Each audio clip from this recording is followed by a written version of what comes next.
जितना बड़ा बिजनेसमैन उतने दुश्मन। और अगर किसी को लगा भी कि मर्डर है तो सारा ध्यान उसके रैवल्स पे जाएगा। और हम लोग मीडिया के सामने इतना रोना धोना करेंगे, इतना रोना धोना करेंगे कि पूरी दुनिया की सिंपैथी हमारे साथ होगी।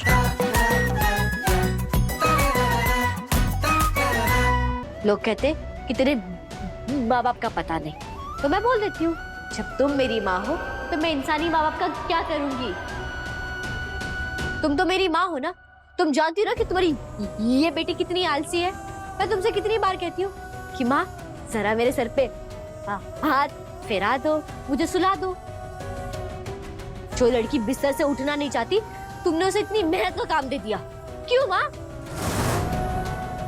मुझे देवी नहीं बनना माँ, मुझे कोई बड़ा काम नहीं करना है। मुझे तो बस गोलगप्पा खाना है, लिपस्टिक लगा के फोटो खींचनी है, खुश रहना है। मैं सच में इतनी बड़ी शक्ति के लायक नहीं हूँ। और सबसे बड़ी बात, मुझे चाहिए ही नहीं। तो वापस ले लो अपनी दिव्य शक्ति वक्ति और फ्री करो मुझे। चलो।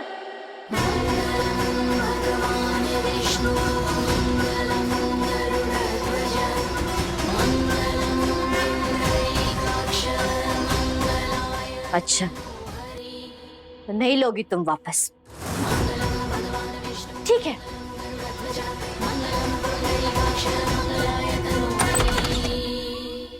मैं तो भाग रही हूँ माँ।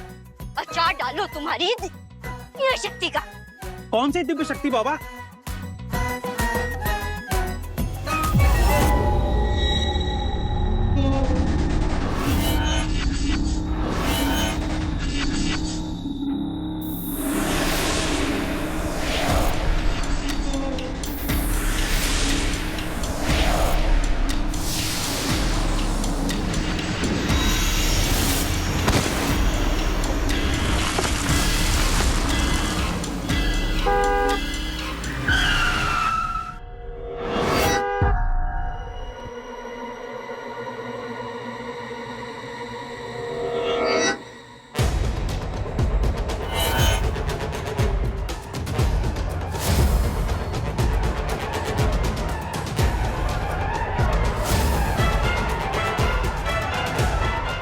What? आँख दिखाइए अपनी।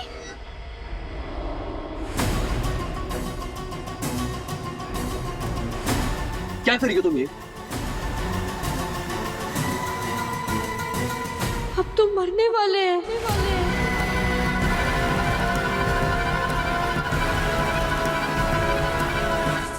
क्या नहीं माँ? What? अरे ये वोट के चक्कर में अपनी वाट लग जाएगी।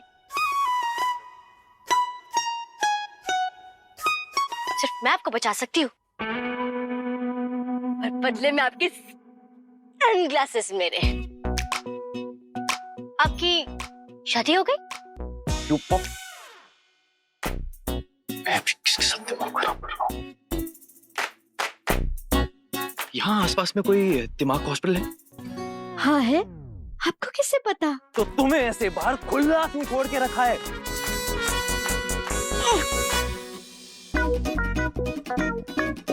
आपकी आंखों की दवा में जहर है। अरे वाह, एक बारी में बोल दिया। कोई आपको मारना चाहता है। अगर आपको जिंदा रहना है तो मुझसे शादी कर लीजिए। फटाक से फ्यूचर देख लूंगी, आपको सटाक से बचा लूंगी। मान लीजिए कि बीवी के साथ bodyguard free. Oh, really? Not interested. तुम्हारा दिमाग, तुम्हारा नहीं, मेरा दिमाग खराब। ये देखो, मेरी आंखें बिल्कुल ठीक है।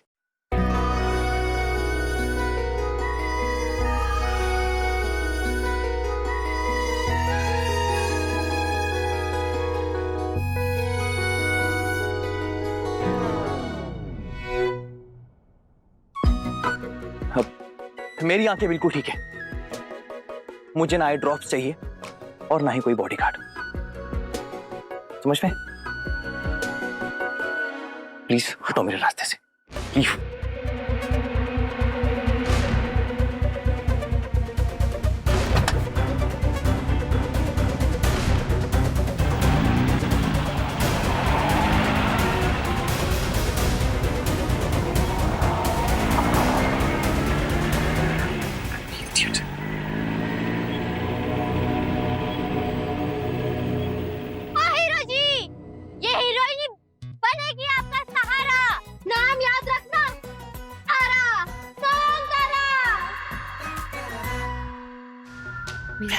माँ की विल के हिसाब से अगर प्रतीक को कुछ हो गया तो सब कुछ उसके पिता का हो जाएगा। जस्ट इमेजिन दीदी, अगर लेट प्रतीक हो गया तो?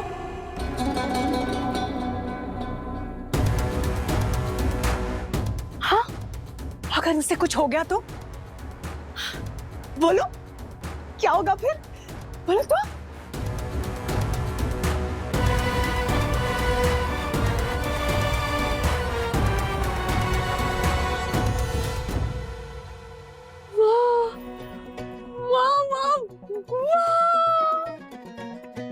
मतलब अब मुझे अपने बालों पे तिल की फैक्ट्री नहीं लगानी पड़ेगी और ये भीगी बिन्नी की तरफ चोटी भी नहीं बांधनी पड़ेगी।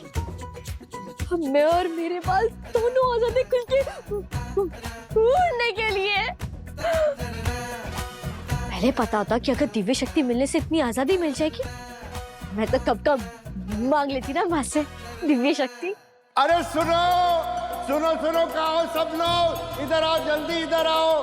अरे सुनो सबके सब, मेरी तारा माँ को दिव्य शक्ति मिल गई है। अरे क्या बात कर रहे हैं दादू? कोई गलतफहमी तो नहीं हो गई? कहीं फिर से ड्रामा तो नहीं कर रही तारा? अरे बौदी, सच भी तो हो सकता है, पर दादू हमारी तारा है कहाँ? दिखाई नहीं दे रही। अच्छा, वो माता के चरणों में बैठ के साधना कर रही होगी, है ना?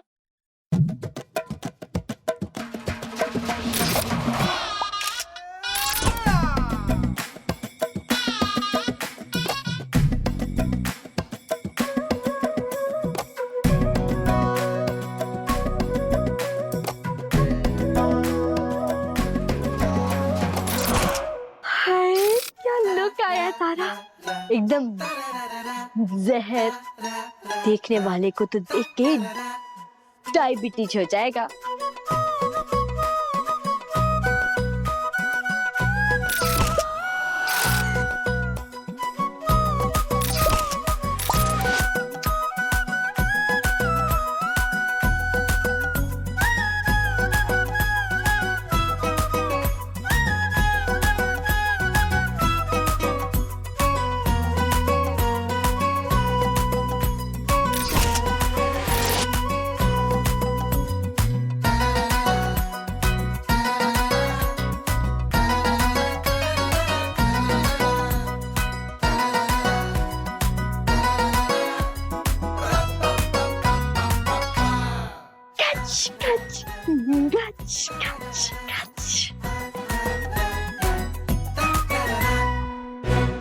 जय काली तिताली।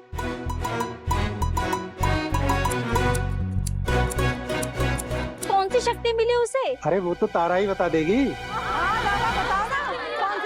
हाँ? देख रहे हो बाबा, अब कुछ कहोगे नहीं? अरे जिसकी इच्छा पूरी करने वाली स्वयं माँ हो, उसे रोकने वाला मैं कौन होता हूँ? क्या लग रही है तारा दीदी, बिल्कुल हीरोइन। तुझे उस लड़की को ढूंढना है, उस लड़की को ढूंढ कर ले आ, ताकि मैं उसकी अमानत उसे वापस लौटा सकूं और चैन से मर सकूं। बेटा, इस बुढ़िया की आखिरी ख्वाहिश को पूरी करेगा ना?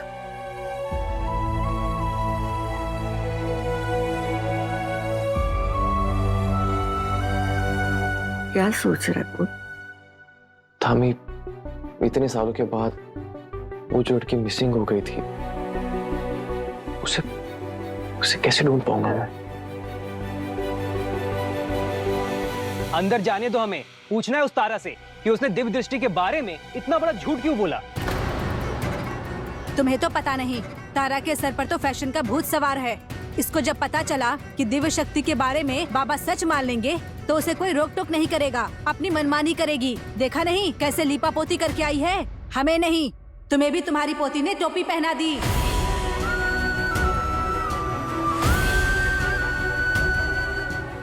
ओ, बाल काट के चश्मा लगा के हीरोइन बनने के लिए इतना बड़ा झूठ बोल दिया। चालू है लड़की भोला, अभी आएगी, रोएगी, बहाना करेगी, सफाई देगी, पर कोई साथ नहीं देगा उसका। कोई जरूरत नहीं है, समूह ने जो कहा है वही होगा। तारा माँ के नाम को अपवित्र किया है, इस तारापीठ में उसके लिए कोई जगह नहीं है। कोई जगह नहीं है उसके लिए यहाँ पे। कुछ भी हो जाए वो लड़की यहाँ नहीं रहेगी बाबा। अरे नहीं, ऐसा मत करो, तरस खाओ मेरी बच्ची पर। देखिए वो अकेली बच्ची है, पूरी दुनिया में मेरे सिवाय उसका और कोई नहीं है। आप लोग तो जानते हैं ना, कहाँ जाएगी। एक बार उसे माफ कर दीजिए, मानता हूं उसने गलती की है, मैं उसे मंदिर से बाहर ही नहीं निकलने दूंगा। अगर आप कहेंगे तो मैं उसे कमरे में बंद करके रखूंगा, उसे कहीं नहीं जाने दूंगा। बस एक मौका दे दीजिए, माफ कर दीजिए, मैं आपके पाँव छूता हूँ।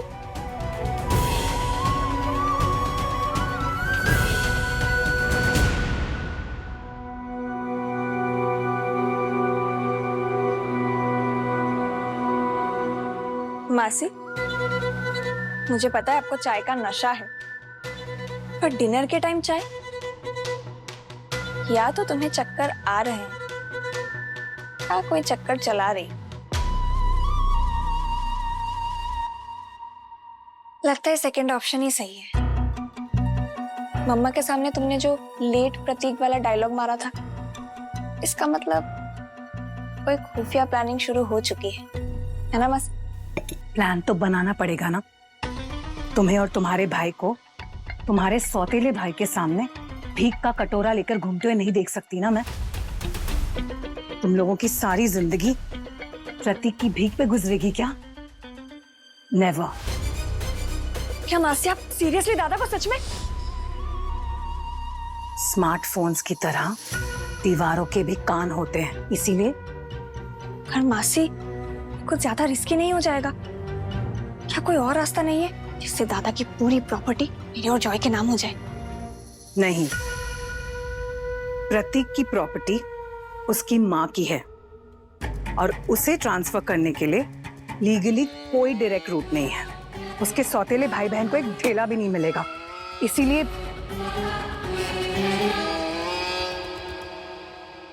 प्रतीक बासु कोई ऐरा गैरा आदमी तो है नहीं। इतना बड़ा जेम्स एंड स्टोन्स का एम्पायर है उसका। अगर अननेचुरल डेथ हुई तो पूरी मीडिया और पुलिस दोनों इन्वेस्टिगेशन में लग जाएगी। यही तो एडवांटेज है हमारा। जितना बड़ा बिजनेसमैन उतने दुश्मन। और अगर किसी को लगा भी कि मर्डर है तो सारा ध्यान उसके रैवल्स पे जाएगा और हम लोग मीडिया के सामने इतना रोना धोना करेंगे, इतना रोना धोना करेंगे कि पूरी दुनिया की सिंपैथी हमारे साथ होगी।